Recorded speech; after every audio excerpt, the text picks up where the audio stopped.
Polls show that Americans' values are shifting generationally. President Trump revs up the trade war with China, and Joe Biden still isn't sure where he is. I'm Ben Shapiro. This is The Ben Shapiro Show.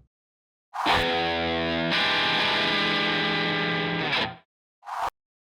have a lot to get to today, and we'll get to all of it. Hope you had a wonderful weekend.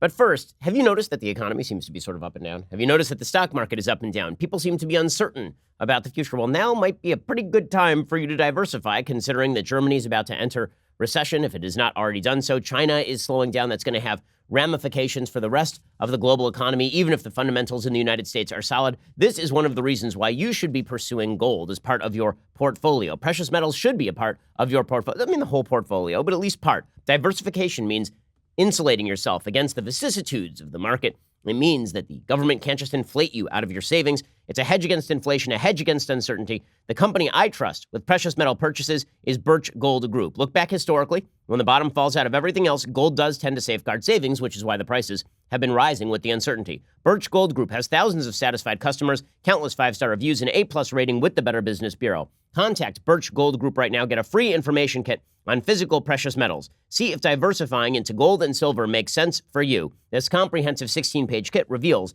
how gold and silver can protect your savings. To get that no-cost, no-obligation kit, text BEN to 474747. Again, that is Ben, my name, to 474747 and get in touch with my friends over at Birch Gold Group and find out what you can do to safeguard your savings. Okay, so we have a lot to get to today. We'll get to President Trump and the trade war with China, whether it is justified or unjustified, in just a few minutes. First, however, there's a poll that is making an awful lot of waves. There's a poll from the Wall Street Journal and NBC News. And what it shows is that Americans' views about politics and life generally are changing pretty radically. And that is not a particular surprise. Generation Z, millennials, these are kids who have grown up in a morally relativistic universe in which they are told that the only value is acceptance and tolerance, except for acceptance and tolerance of those who think differently. Those people need to be ostracized. Those people need to be outed. Those people need to be shamed. Everything else is good to go. Not only that, these are kids who have been taught that in the two-sided sort of war over America's narrative, one side that says America was founded in eternal truth and goodness and was taken away from by the fact that it was concurrently founded at a time in which slavery was reprehensibly present on the American continent and was part of the founding bargain. That when all of this happened, that the good side of America is the side that is worth focusing on, because the story of America is a story of us perfecting our own fulfillment of eternal values, right? That's a story that was told by everybody from Abraham Lincoln to Frederick Douglass to Martin Luther King Jr. Then there's the other side of the American story, and that side is America was rooted, as the 1619 Project says, in racism and sexism and bigotry and homophobia. All of our institutions are suffused by it. All of our institutions are replete with it, and thus these are inextricably intertwined, and the institutions have to be torn down. These are the two visions of American history. Well, if you're a millennial, or if you're a Gen Zer, the chances are that you have heard more from your public schooling and from the media world about the second narrative than you have about the first narrative. The first narrative is considered parochial and insular. That first narrative is considered brazen and wrong. It's the second narrative that shows your humility. See, the hilarious thing about the second narrative is that supposedly it shows your humility as an American, when in reality it shows your arrogance as a modern person. Because, yes, it is more humble to talk about America's flaws in the context of America's history. But it is also a lot more arrogant for you to sit around saying that you're so much better than people who lived 200 years ago, as though you would be implementing your values today, 200 years ago, were you only living then. The fact is, you wouldn't be. You would have grown up in an entirely different circumstance. But we live in a generation that believes that the world began spinning with their birth, and this has really been true since the baby boomers, who may have wrecked the country and then won't leave us alone, as it turns out. The baby boomers spend an awful lot of time talking about how they transformed the world. They seem not to recognize how they ripped away a lot of fundamental values that undergirded the American bargain in the first place. Okay, so anyway, here are the results of the new poll. It's a new poll conducted by the Wall Street Journal and NBC News. Nearly 80% of people aged 55 to 91 said being patriotic is important to them. Only 42% of millennials and Gen Zers, those aged 18 to 38, that's my age group, said the same. That's a shocking drop-off. So about half the number of millennials and Gen Zers, as the number of people who are baby boomers and above, think that being patriotic is important.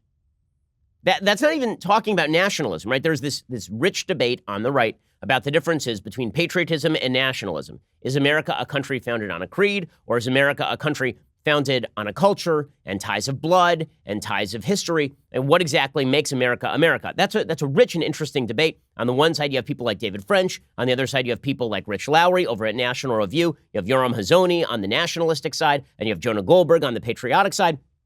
And there's agreement and disagreement among them. That's an interesting and important debate philosophically. But all of them would agree that patriotism is important. And even Democrats used to agree that patriotism was important, that an inherent pride in country was an important thing because America is a uniquely wonderful place that has brought about uniquely wonderful things, namely freedom and prosperity to billions the globe over. That's an incredible thing. America is the freest, most prosperous country in the history of the world, most powerful country in the history of the world. It ain't close, by the way. I mean, America is so much more powerful than the British Empire or the Roman Empire, it would boggle the mind.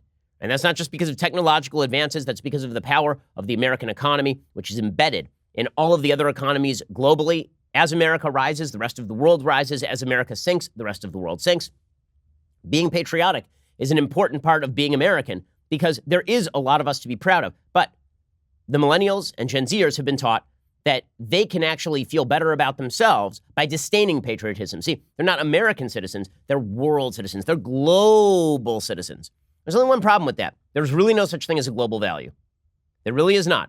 Unless you're talking about religious values, which, as it turns out, millennials and Gen Zers also reject. So what kind of global values are you talking about that you hold in common with the government of China or with the government of Iran? What kind of global values are you talking about that subsume American values under the rubric? What exactly are you talking about? Americans should be patriotic. We should be. America is something to be proud of, right? You're lucky that you were born here, if you were born here. If you immigrated here, you know how lucky you are to be here. Right? The vast majority of us have ancestors who did immigrate here and knew how lucky they were to be here in the first place. How you could live in this country and not believe that being patriotic is important is mind-boggling, but that is a testament to the horrors of the American public school system and our university system and our media, all of whom have simultaneously declared that patriotism is passé, that to be patriotic is to sneer at other countries. No, that's not what we're talking about. I can freely acknowledge the wonders inherent in Chinese culture or British culture or Italian culture while recognizing that America is something unique, America is something incredible, America is something to be proud of. I mean, this is a massive generation gap, and it's going to have a significant impact because if you do not feel pride in being an American, well, then what exactly is the culture that you are seeking to preserve? What are the ideas that you are seeking to preserve? What makes America, well, what makes our ideas and philosophy and values better than any place else? And if they're not better than any place else, well, then why should we seek to preserve them? Why not just have open borders? Why not just take the advice of other countries on matters related to how domestic policy is done? What exactly are the values we should all be defending? Now, normally when people say patriotism in the United States, it doesn't just mean that they're proud of the flag or they're proud of the American military. It means they're proud of our traditions of free speech, our right to bear arms, the Constitution of the United States, which is a sort of secular, holy document to the citizens of the United States, the Declaration of Independence. These are our twin founding documents, the Declaration and the Constitution. And respect for those founding documents, belief in the rights that they lay forth, belief in the system of government that they talk about, that's inherent to patriotism. But if you are not patriotic about those things, what in there is worth upholding?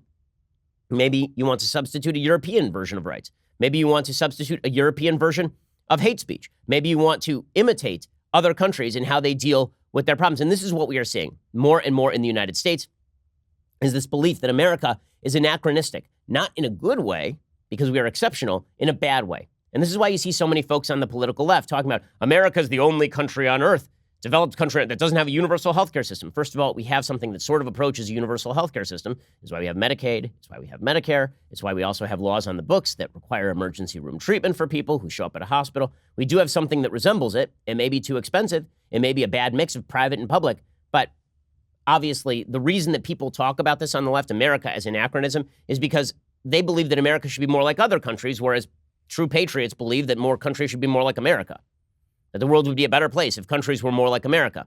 You hear this with regard to gun control all the time. Right? Why is America the only developed country that allows people to own guns? Why is America the most powerful economy on earth? Why is America the freest country on earth? Why is it that you can come to America and hope to become Bill Gates, whereas you go to Europe and you hope to be on a welfare check the rest of your life? Why is it that America is wonderful?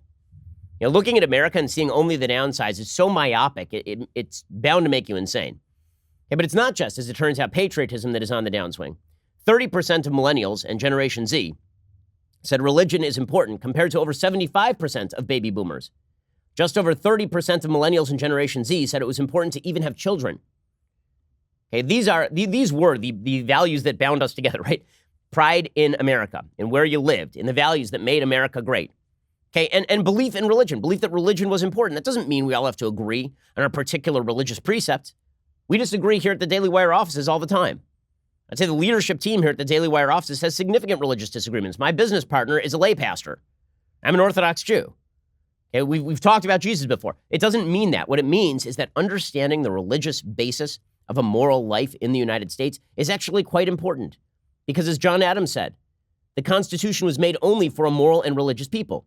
It is very difficult to sustain a system of rights when you don't trust your neighbor. What allows you to trust your neighbor? Knowing that your neighbor goes to church. Really, knowing that your neighbor goes to synagogue. That doesn't mean there aren't great atheists. There are. They're wonderful, moral atheists. I'm friends with many of them. Right? Some of the top atheists in the country I'm friends with. I'm friends with Sam Harris.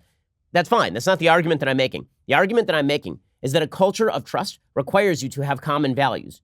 And atheism does not necessarily push a set of common values, whereas if you're going to church with somebody, that certainly is a social institution that does generate common values. If you lose these social institutions, you're not spending time with neighbors. You don't know the people you live next to. You don't know the people in your community. There's no social safety net. That is going to lead to the rise of a massive government that is supposed to fill the gap where the social institutions have failed. This is why you've seen millennials and Generation Z talking more and more about reliance on the government as opposed to reliance on local community.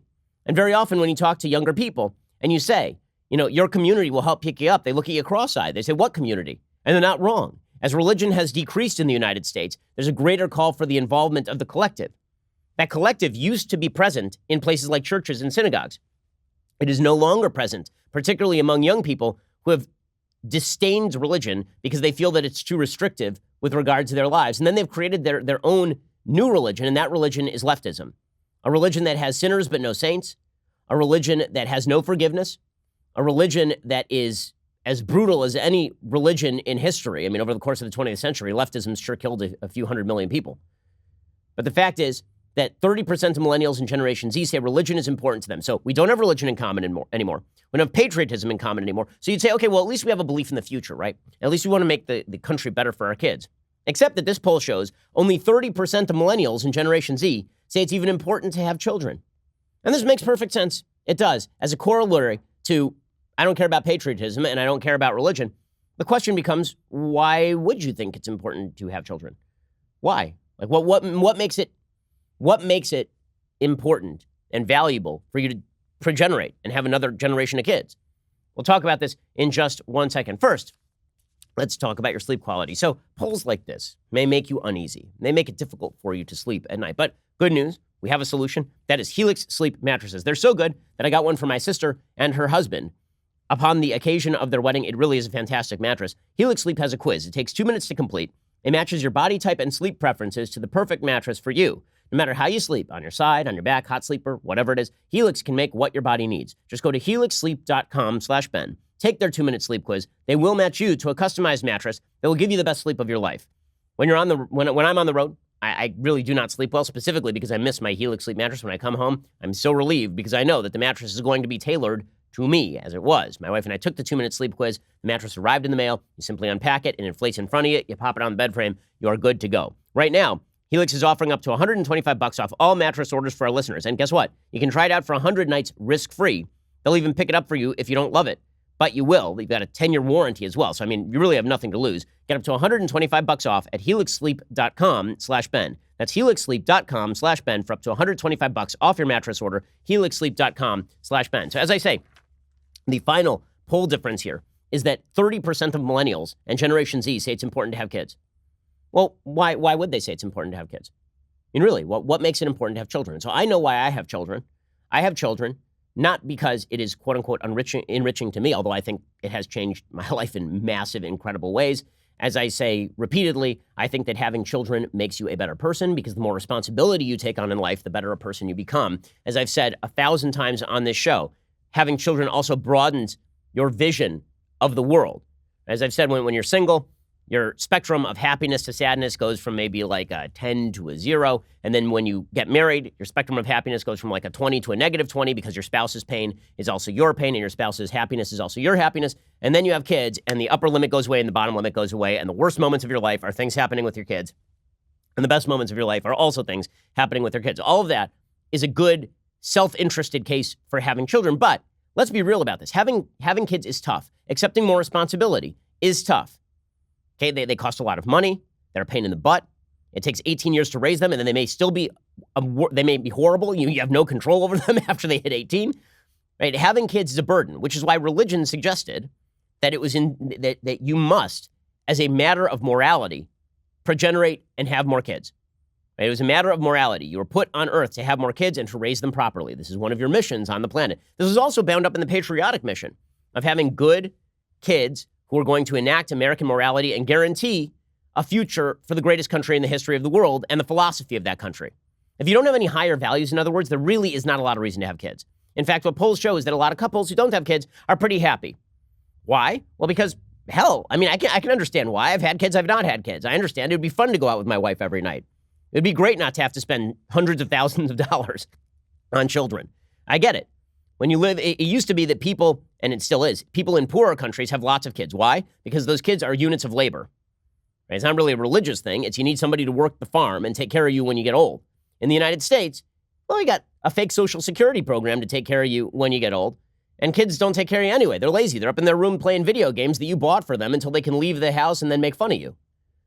Right? So why would you? In a hedonistic society, why have kids? Okay, so you've taken away commonality of values when it comes to country. You've taken away commonality of values when it comes to God and a common vision. And you've taken away commonality of values when it comes to guarantees of the future. Because if nobody's having babies, then what exactly are we waiting for? Just blow out the debt right now.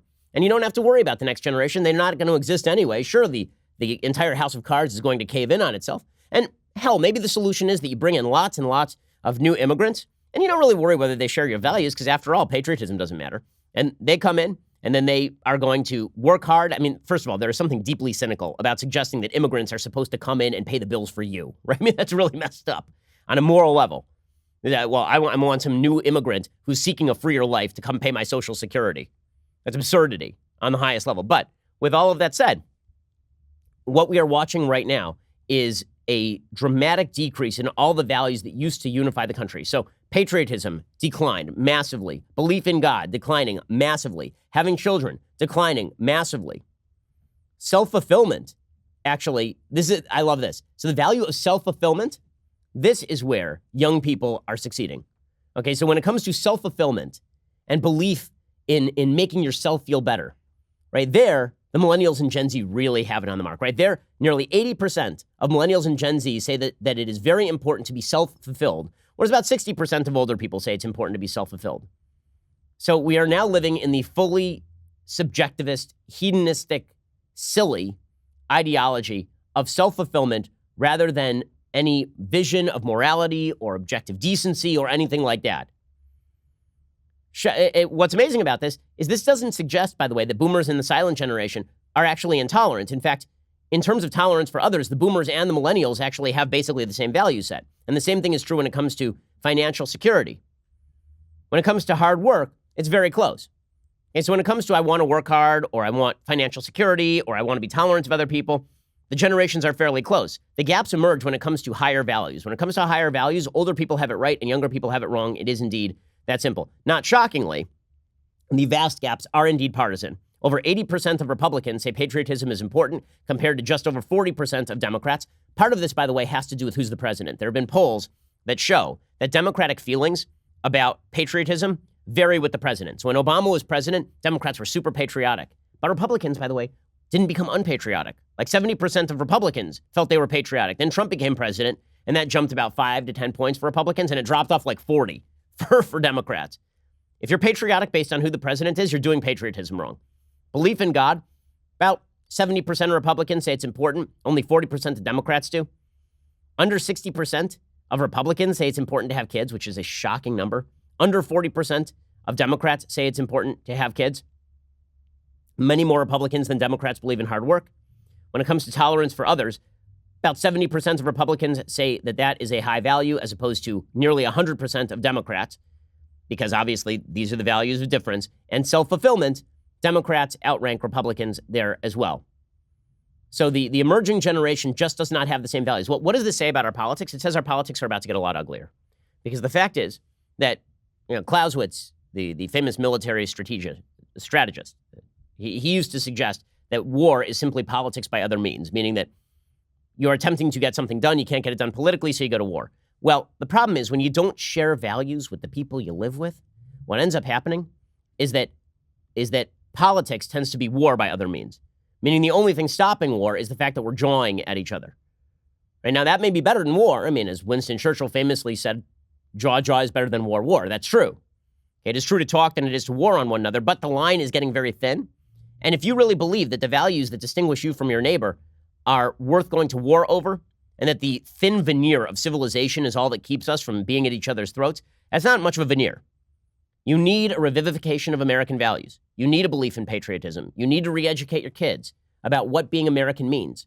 And yes, with all the ugly parts, and yes, with the ugly history. But we have decided that we can't even face up to a narrative that allows America to be the good guy in the world, which, by the way, America is the good guy in the world. America is good. And we're not teaching young people anything. I mean, our educational system is such an enormous failure. Parents are failing their kids in teaching their kids. There's another poll out today that shows that young Americans are warming to socialism because they don't know what the hell it is. According to ABC News, there's a new Pew Research Center poll, and it says that more than half of Americans reject socialism in a recent Gallup poll. 43% surveyed said some version of it would be good for the country. That sentiment was held by 58% of respondents aged 18 to 34, compared with just 36% of those 55 and older. Why? Because they don't know what socialism is. They really don't know how to define it. These polls always ask, can you define socialism? And then they just define it the Bernie Sanders way. It means being nice to each other. It means sharing our money a little bit. No, that's not what socialism means, guys. It means the nationalization of the means of production and then use of that nationalization to cram down whatever distribution of wealth you find fair, usually with a few people at the top to get rich off of it. What we are watching right now is a complete failure of education, a complete collapse in the inculcation of American values. And I think part of this had to do with the fall of the Soviet Union. I do not think that it is a coincidence that the generation born during and after the fall of the Soviet Union is abandoning core American values and embracing socialism. Part of that is because there's no existential threat from a Soviet Union-type state, an evil empire that is threatening nuclear annihilation against the United States while simultaneously keeping its people in poverty and poisoning them with nuclear fallout, a la Chernobyl, right? It's a lot easier to defend your own system in opposition to another system than to defend your own system in opposition to a vacuum. Right? It's very difficult to justify every action you take in a vacuum because, after all, we all sin. The United States has sinned. The United States has some grave, awful sins on its record. But when you face them up to the Soviet Union, it's pretty obvious who the good guy is and who the bad guy is. Well, the Soviet Union falls, and suddenly the United States is asked to justify its own system against nothing, or against dreams, against utopian dreams of the left. Well, it turns out that's pretty difficult to do because the other side, meaning people who don't like the American system, don't have to defend anything. They can just club. They can just beat down people. And this is sort of the same attitude when it comes to the Middle East, where you ignore Israel's opponents and you just focus in on Israel and say, well, look at all these bad things Israel's doing. I'm sure Israel does bad things. In fact, I've criticized Israel for doing some bad things, but you can't look at them in a vacuum. You can't look at the United States or capitalism or free markets in a vacuum. If you do, you're doing it wrong. But this is what we have taught our kids to do. And again, they believe that America is bad, mainly because they've never lived anywhere else. They've never seen the opposition to the United States, and that is disunifying the country. All of which brings us to President Trump's trade war with the Chinese. Now, I think that there is a solid case to be made for, as Niall Ferguson has suggested, the historian. Niall Ferguson has suggested that we need a Cold War 2.0, that China is actually incredibly dangerous. And I think that this is actually true. I think that China is incredibly dangerous. We just haven't been talking about it because since the end of the Cold War, we haven't wanted to acknowledge the fact that China's massive growth, which has in fact enriched the United States. Free trade tends to enrich both sides because these are mutually beneficial exchanges. But that bringing China into the so-called family of nations was bringing a fox into the chicken coop. That China actually is a malevolent force on the world stage. And this is not just because President Trump is mad at China. This goes back a lot further than that. And the Chinese strategy since Mao has been to see the United States as its opponent and to take measures against the United States. This is particularly true under the current dictator of China, Xi Jinping. The former Dengist, it's called after Deng, who was the president / prime minister. He was the leader of the Chinese Communist Party for years. His goal was to slowly grow Chinese power without offending the West too much. Well, Xi Jinping is now making incredibly aggressive moves around the world in direct opposition to America's interest and saying to people that it's in direct opposition to the United States. There are a couple of initiatives that are worth knowing about that Xi Jinping is involved in. First of all, the continued buildup of the military, the continued testing of treaty-violating weaponry. Bill Gertz has a great new book out about the threat that China constitutes on the world stage. But there are a couple of initiatives that folks really need to focus in on. This is where, as I've been saying, I think that President Trump, if he wants a trade war with the Chinese, if he is ready to bring America face to face with the specter of Chinese communism, which is aggressive and which does need to be curbed, then the president owes it to the American people to make a speech in which he lays out exactly what China has been doing and why they're a malevolent force. Because the fact is, for a lot of years, there's been a lot of people saying, no, China's fine. China's our friend. We're getting along fine with them. They're good. And if they grow economically, good. That means fewer people in poverty. Look, we all want fewer people in poverty, but we don't want that enriching a regime that is then going to keep 1.5 billion people under the communist heel while building up a massive land army, as well as taking over shipping lanes in the South China Sea. In just a second, I'm going to lay forth the actual threat of China on the world stage. There are several areas in which China is becoming an increasing threat, and in many ways more of a threat than the Soviet Union even was. The Soviet Union was an overt threat because of their nuclear-tipped missiles pointed right at the United States and because of their threats to take over territory in Eastern Europe, for example. They'd already taken over Eastern Europe, but to move into Western Europe or to roll on into areas like Afghanistan, right? All of that was deeply threatening. But the fact is that Russia was a second-rate economy. China is moving quickly into the ranks of a first-rate economy, and they are doing so at the same time that they are building up their military and making the same sort of territorial overtures to regimes around the world to place them in opposition to America's interests. We'll get to that in just 1 second. First, and we're talking about wake-up calls. Well, maybe every morning you need a wake-up call. I do. That's why I have Black Rifle Coffee. Black Rifle Coffee, I mean, this is strong stuff, okay? This is not for the weak-minded. Black Rifle Coffee is, I only can take their light roast. I'll be honest with you. I'm not man enough to take the dark roast from Black Rifle Coffee. Black Rifle Coffee is awesome. There's nothing quite like Black Rifle Coffee when it comes to giving you a kick in the pants. With tons of different roasts to choose from, Black Rifle ships the best roast-to-order coffee directly to your door. A portion of all of Black Rifle's profits go to supporting veteran, law enforcement, fire, and first responder causes. When you drink Black Rifle Coffee, not only do you become more masculine, but you're supporting a company that serves coffee and culture to people who truly love America. I know the dudes who run Black Rifle Coffee. They are awesome guys. They're veterans. These are people who have served the country, and now they're serving the country coffee, which is pretty awesome. If you've been on the fence about joining the Black Rifle Coffee Club, there is no better time than now. Help them reach their goal of hitting 100,000 club members by the end of this month and get access to discounts and offers not available to other customers. Visit blackriflecoffee.com/Ben. Get 20% off your first purchase. That's blackriflecoffee.com/Ben for 20% off your first purchase. That's blackriflecoffee.com/Ben. Great coffee, great folks. Go support them, blackriflecoffee.com. Okay, so let's talk about the threat of China. So China is involved in something they like to call the Belt and Road Initiative. The Economist reported on this back in May of 2017, and they gave a pretty good summary of it, so I'll use their summary. They say, over the weekend, Xi Jinping welcomed 28 heads of state and government to Beijing for a coming-out party, which continues today to celebrate the Belt and Road Initiative, his most ambitious foreign policy. Launched in 2013 as One Belt, One Road, it involves China underwriting billions of dollars of infrastructure investment in countries along the old Silk Road, linking it with Europe. The ambition is immense. China is spending roughly $150 billion a year in the 68 countries that have signed up to the scheme. The summit meeting has attracted the largest number of foreign dignitaries since the Olympic Games in 2008. Europe has been ignoring it. So what exactly is the Belt and Road Initiative? The project is the clearest expression so far, according to The Economist, of Mr. Xi's determination to break with Deng Xiaoping's dictum to hide our capabilities and bide our time, never try to take the lead. The Belt and Road Forum, which was actually called BARF, is the second set-piece event this year at which Mr. Xi will lay out China's claim to global leadership. There is also the World Economic Forum in 2017. The ultimate aim here is to make Eurasia, dominated by China, an economic and trading area to rival the transatlantic one, dominated by the United States. This is one of the reasons why President Obama, for all the crap he took for it, was actually not doing the wrong thing with the Trans-Pacific Partnership. There are holes in the Trans-Pacific Partnership. There are problems with the deal. That deal needed to be opened up so that we could actually take a look at it. But the idea of creating a trading bloc to shut out China was actually quite a good one. Behind this broad strategic imperative lie a plethora of secondary motivations. And it is the number and variety of these, says The Economist, that prompts skepticism about the coherence and practicality of the project. By investing in infrastructure, Xi hopes to find a more profitable home for China's vast foreign exchange reserves, most of which are in low interest-bearing American government securities. But that's not really what this is about. It ain't about China making money. Really, what they want is to invest in volatile countries in Central Asia so that they can expand their areas of influence. By encouraging more Chinese projects around the South China Sea, the initiative could bolster China's claims in that area. When Belton Road, Belt refers to the actual roads, the road refers to sea lanes. Okay, the sea lanes are what China wants to take control of.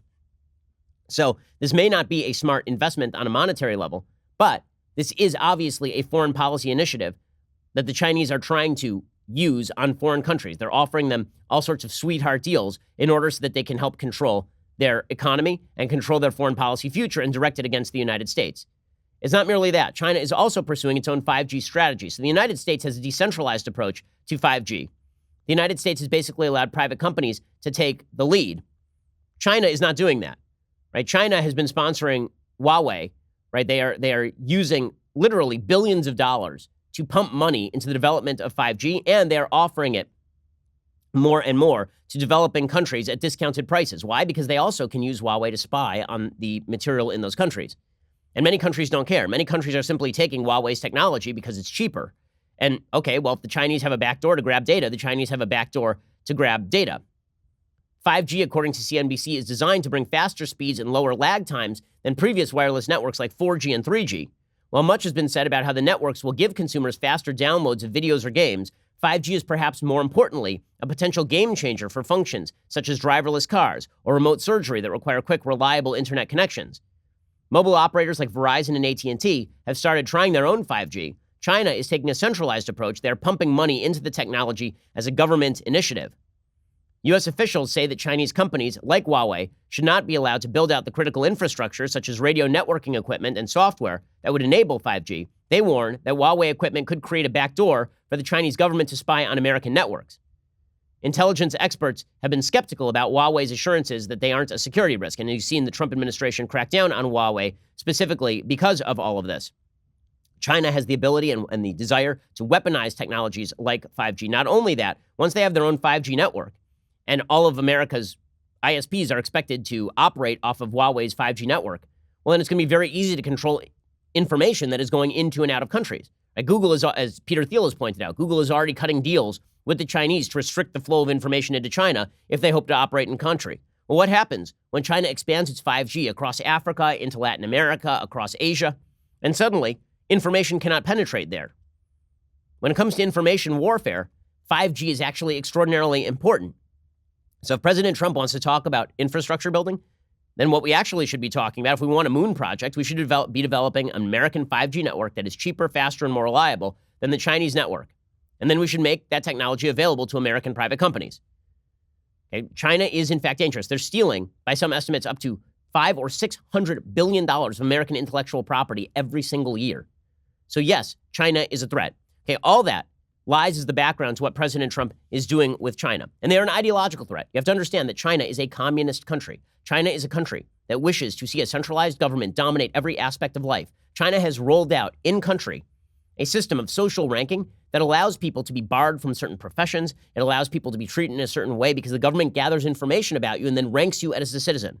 If that sounds creepy and Big Brother, that's because it is creepy and Big Brother. Okay, China has 1 million people in gulags basically right now for the crime of being Muslim. For all the talk about America and the West being Islamophobic, nobody seems to talk about the Uyghurs in China, if that's how it's pronounced, who are being held, 1 million of them, in internment camps because of their religion. China is an ideological opponent. So when I said earlier that America needs an ideological opponent to contrast, China would be it. Now would be a pretty good time for President Trump to lay that out. I'll talk a little bit more about that in just a second.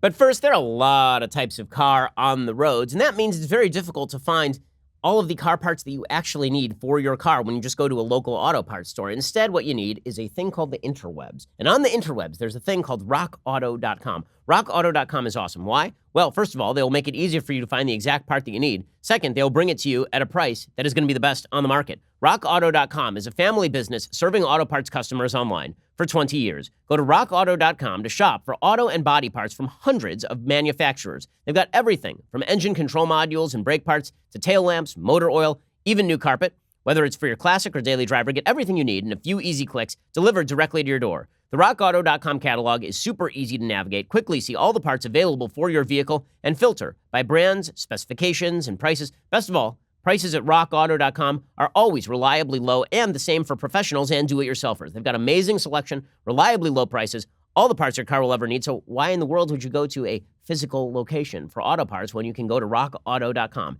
Head on over to RockAuto.com right now. See all the parts available for your car or truck. Write Shapiro in their How Did You Hear About Us box so they know we sent you. Again, that's RockAuto.com. Go check them out and write Shapiro in that How Did You Hear About Us box so they know that we sent you. Okay, we'll get to more about China and the burgeoning trade war in just a second. First, got to remind you, you need to tune in tomorrow, 7 p.m. Eastern, 4 p.m. Pacific, for our latest episode of The Conversation. Our host, Michael Knowles, I know, I can't believe he's still working here, will be answering your questions live on air, so make them good. The episode is free to watch on Facebook and YouTube, but only subscribers can ask the questions. So go subscribe to Daily Wire, get your questions answered by Michael tomorrow, Tuesday, August 27th, 7 p.m. Eastern, 4 p.m. Pacific, and join the conversation. Also, the Daily Wire has turned 4 years old, so thank you guys. As a thank you to our fans, we are giving away 1 month of our premium monthly subscription to anyone who uses this code, BIRTHDAY, because it's our boo day, man. For all of August, as we celebrate this milestone, we are giving away a free first month for new premium monthly subscribers. Again, just use the code BIRTHDAY. Time is quickly running out, so come on over and join the fun. Again, use that promo code BIRTHDAY, and that means that you will get a special deal. And you should join us also because, let's face it, the left sucks. Many of them are trying to destroy this show, trying to destroy all of our other Daily Wire shows. The folks at Media Matters have a membership. Why shouldn't you? Go check us out right now at dailywire.com for $9.99 a month. $99 a year also gives you the greatest in beverage vessel, the leftist tears, hot or cold tumbler. Tumbly, as we like to call him. In fact, a giant version of Tumbly showed up at the last Daily Wire event. But if you weren't graced with his presence, you could be graced with his younger brother's presence by simply subscribing over at dailywire.com for $99 a year. We really appreciate it. We're the largest, fastest growing conservative podcast and radio show in the nation.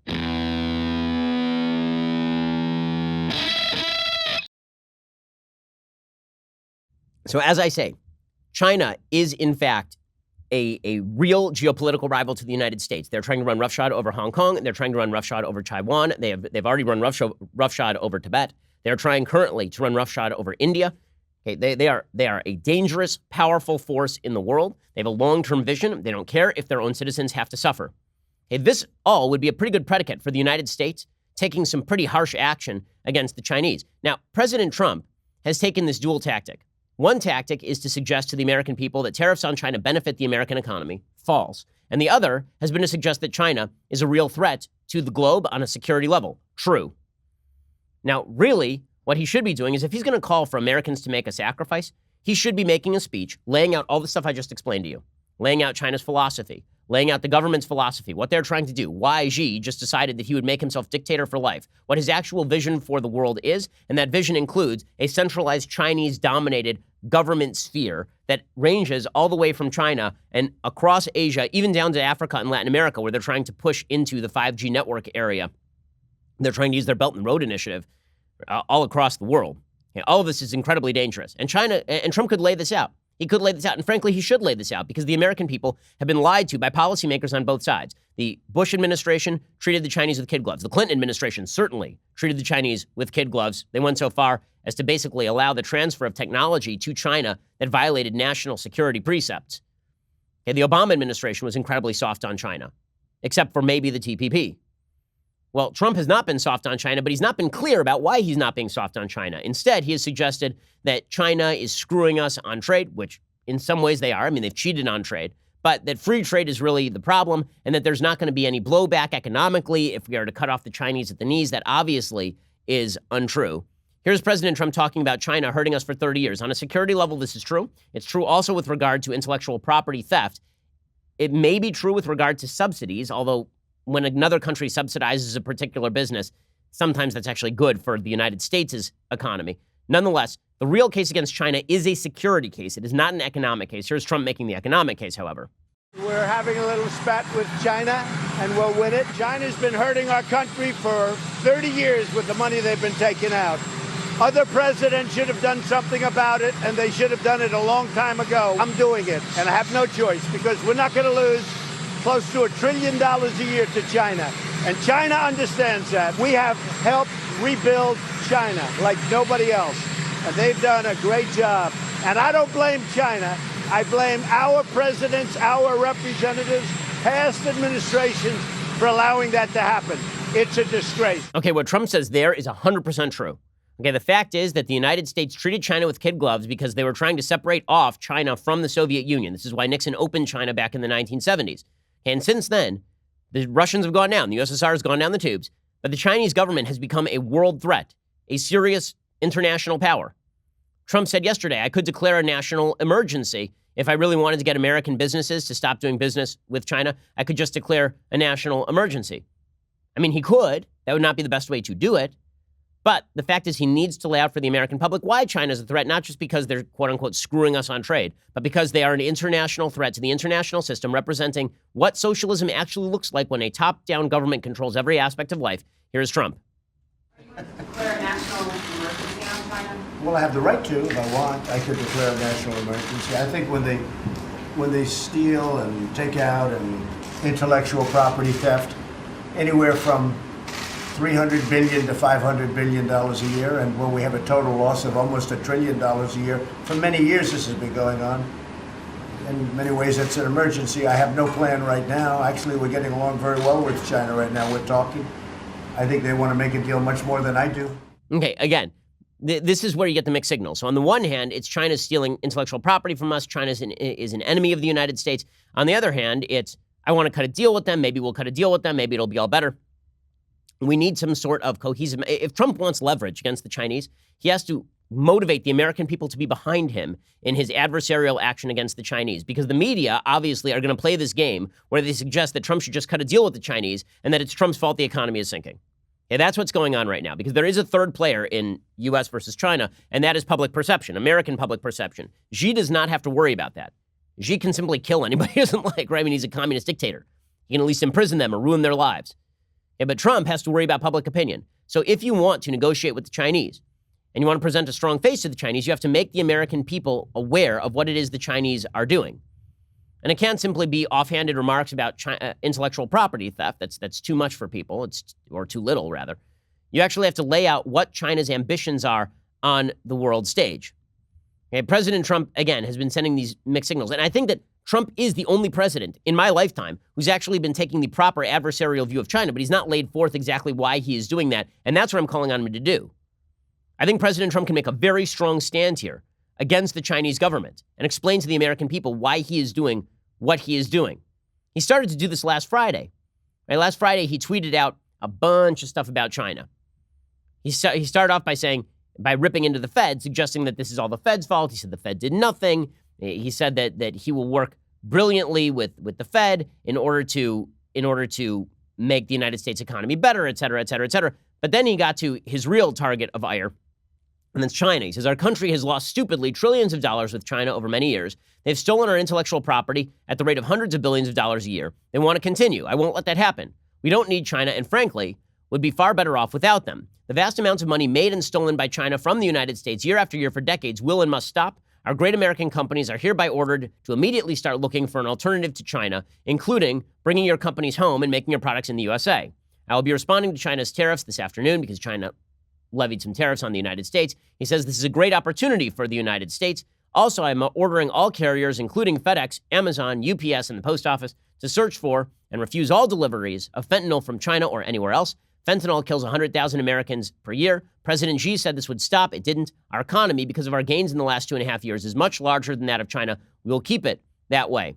Okay, again, this is mixed signals. Are you opposed to China because of their international activity? Or are you opposed to China because you have a weird view on trade that is not economically correct? Spell out, Mr. President, to the American people. Spell out to the American people why this needs to be done.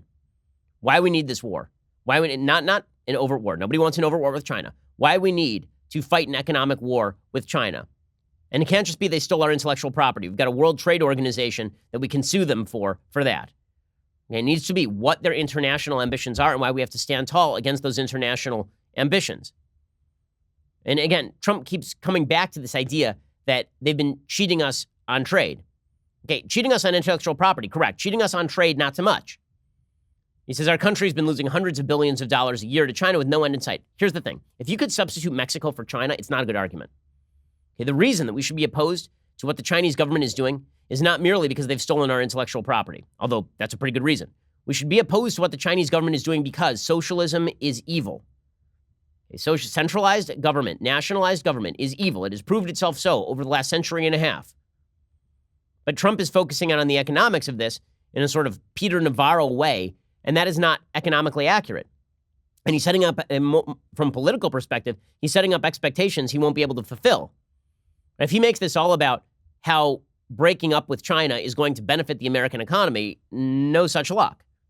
Okay, you are asking the American people to undertake a sacrifice. And during World War II, FDR was not shy about explaining to the American people the sacrifices they would have to undertake. During the Cold War, JFK was not shy about asking the American people what sacrifices they would have to undertake.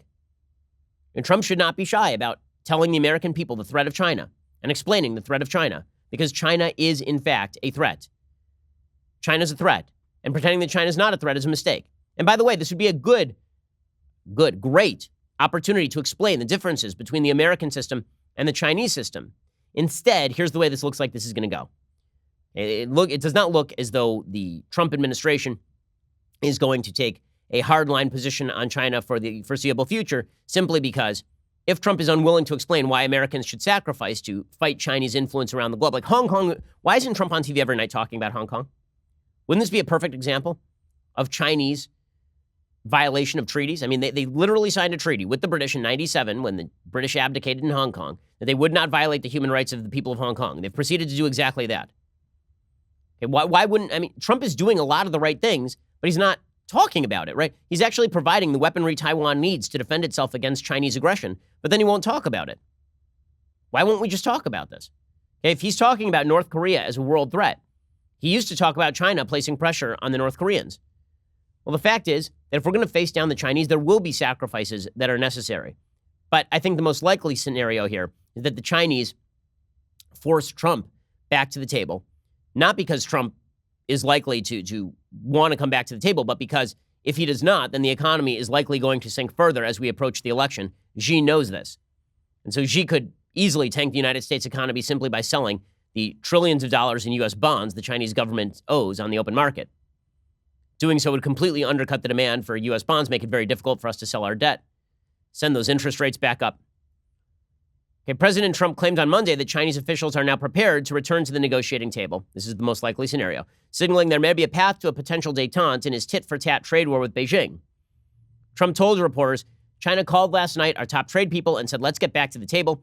They've been hurt very badly, but they understand this is the right thing to do, and I have great respect for it. They want to make a deal, and that's a great thing. The Chinese Foreign Ministry, however, is undercutting that. The spokesperson, Geng Shuang, appeared to dispute the president's claim. He said, I haven't heard about this. Apparently, the Treasury Secretary, Steve Mnuchin, told reporters that Chinese Vice Premier Liu He had called for talks to resume when Trump pressed him for details during a bilateral meeting later in the afternoon with the Indian Prime Minister. It was not immediately clear if Mnuchin was referring to a phone call Liu made to the U.S. officials or his comments at a technology conference earlier that day. Right? Trump is taking the position that the tariffs are helping the American economy. They are not, of course, because tariffs don't generally help any economy, including the economy that levies the tariffs. Again, I think that the leverage right now, because Trump has not made the case to the American people, is on the side of the Chinese. Also because, again, Xi doesn't have to worry about his own people. If they fuss with him, then he simply imprisons them. So that means that the Chinese have the leverage, unless Trump makes the case. So, Mr. President, make the case, get out there, explain to the American people why you are doing what you are doing, and it is not just because trade wars are good and easy to win, because that is not true. But China is an imperturbable foe. They cannot be perturbed. They are a foe with a long vision.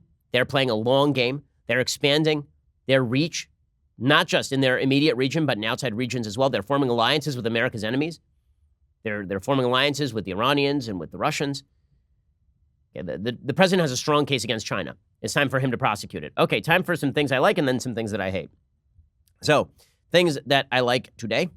So my yesterday was a bad day. We wanted to go to Disneyland. There was kind of a screw up at Disneyland, and so I couldn't take my kids, which was too bad. But we decided instead that we would take them to their first in-theater movie, which is always a risky proposition because I have a 5-year-old and a 3-year-old. She is fully capable of sitting through a movie in a theater. My son, not so much. He's up and down. He's bouncing around. But we went and saw Toy Story 4, and it's pretty great. Okay, the Toy Story series, I have to admit, when I saw the first Toy Story, I was not a huge fan. Toy Story 2 is fantastic. Toy Story 3 is similarly fantastic. Toy Story 4 is probably not as good as 2 or 3, but it's still very, very good. Here's a little bit of the preview. Everyone, Bonnie made a friend in class. Oh, she's already making friends. No, she literally made a new friend. I want you to meet Forky. Hi. Hello. Hi. Ah! He's a spork. Yes, yeah, I know. Forky is the most important toy to Bonnie right now.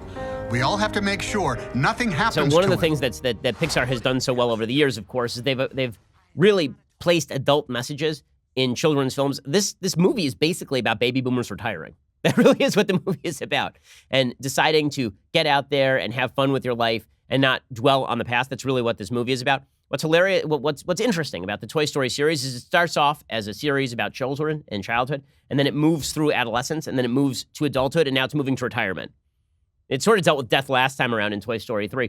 The movie is entertaining. It's very good. Tony Hale, who plays Forky, is kind of fantastic. My kids loved it. And again, one of the great things about Pixar is that you can really enjoy the film as an adult, even as your kids are laughing at it while they completely miss the deeper messages of the film. So you can go check out Toy Story 4, totally worth the watch. Okay, time for a quick thing that I hate. Alrighty, so Andrew Luck is this terrific quarterback of the Indianapolis Colts, or should I say ex-quarterback of the Indianapolis Colts. He won Comeback Player of the Year last year. He was seen as sort of the great hope to replace Peyton Manning in Indianapolis, and he was great. I mean, last year he threw for 39 touchdowns. He was excellent. Well, he decided that he was going to retire from the NFL. He is 29 years old, and he decided he was going to retire because he just keeps getting injured. He doesn't want to be battered and bruised and ruined anymore. He's sick of it. He did a post-game press conference in which he explained that the injuries he's undergone have taken too big a toll on his psyche. He said, I felt stuck, and the only way out of it is to no longer play football. It's taken my joy away from the game. People were enraged at him. How dare he? And so as he made his way off the field following a 27-17 pregame loss, fans at Lucas Oil Stadium started to boo him, and fans were very upset with him. Okay, it's his body. It's his life. Frankly, good for him. Good for him. Okay, in 7 seasons with the team, he led them to the playoffs 4 times. In the 3 years he didn't, it was because he missed games due to injury. You know, the fact that he was booed off the field, I understand as a fan being upset that the quarterback on whom your team had staked its future is leaving. But the fact is he's going to have to live with his body for the next 60 years, and you are not. And good for him. Good for him. I really have serious doubts, frankly, about the future viability of the NFL, simply because it's an inherently dangerous sport.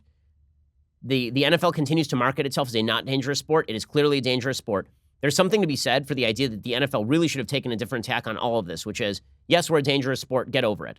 That's the tack that UFC has taken. Yeah, you're going to see people beat the crap out of each other, and it's not safe, and people are going to get hurt. And that's the way it is. But because the NFL wants to be a youth sport and a mainstream sport and not sort of an underground violent sport, because of that, they've moved into this weird area where they proclaim that they are safe while they are not, in fact, safe.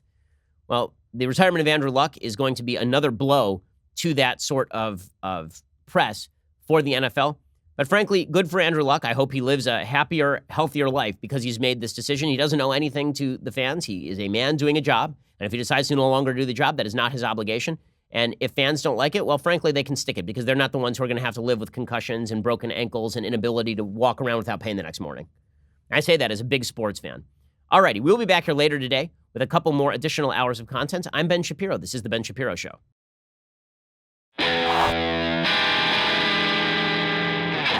The Ben Shapiro Show is produced by Robert Sterling, directed by Mike Joyner, executive producer Jeremy Boring, senior producer Jonathan Hay. Our supervising producer is Mathis Glover, and our technical producer is Austin Stevens, edited by Adam Sayevitz. Audio is mixed by Mike Coromina.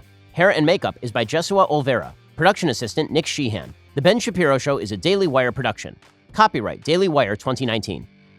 If you want to delve the depths of leftist madness, head on over to The Michael Knowles Show, where we examine what's really going on beneath the surface of our politics and bask in the simple joys of being right.